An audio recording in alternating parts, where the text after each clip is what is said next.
But profits were not the only motive. There was also revenge. The money changers never forgave the czars for their support of Lincoln during the Civil War. Also, Russia was the last major European nation to refuse to give in to the privately owned central bank scheme. 3 years after World War I broke out, the Russian Revolution toppled the Tsar and installed the scourge of communism. Jacob Schiff of Kuhn Loeb and Company bragged from his deathbed that he had spent $20 million towards the defeat of the Tsar. Money was funneled from England to support the revolution as well. Why would some of the richest men in the world financially back communism, the system that was openly vowing to destroy the so-called capitalism that made them wealthy?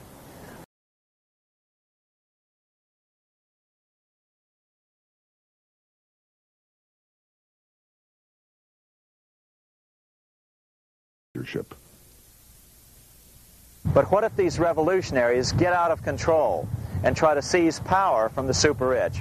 After all, it was Mao Zedong who in 1938 stated his position concerning power. Political power grows out of the barrel of a gun. The Wall Street, London axis elected to take the risk. The master planners attempted to control revolutionary communist groups by feeding them vast quantities of money when they obeyed, and contracting their money supply, or even financing their opposition if they got out of control. Lenin began to understand that although he was the absolute dictator of the new Soviet Union, he was not pulling the financial strings.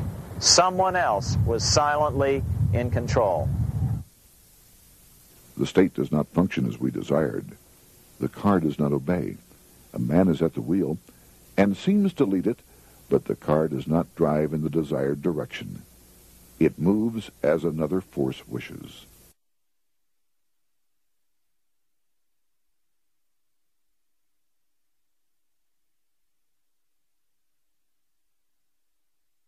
Who is behind it? Representative Louis T. McFadden, the chairman of the House Banking and Currency Committee throughout the 1920s and into the Great Depression years of the 1930s, explained it this way.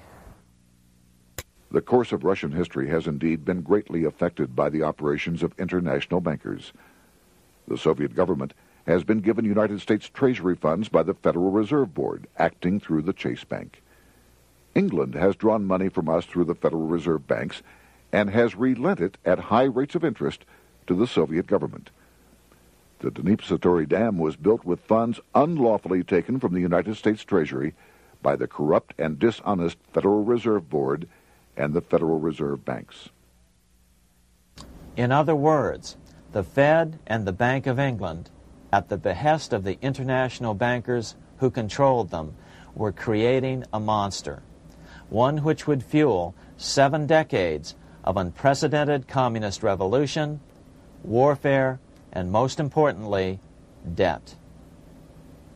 In case you think there's some chance that the money changers got communism going and then lost control, in 1992, the Washington Times reported that Russian President Boris Yeltsin was upset that most of the incoming foreign aid was being siphoned off, quote, straight back into the coffers of Western banks in debt service, close quote.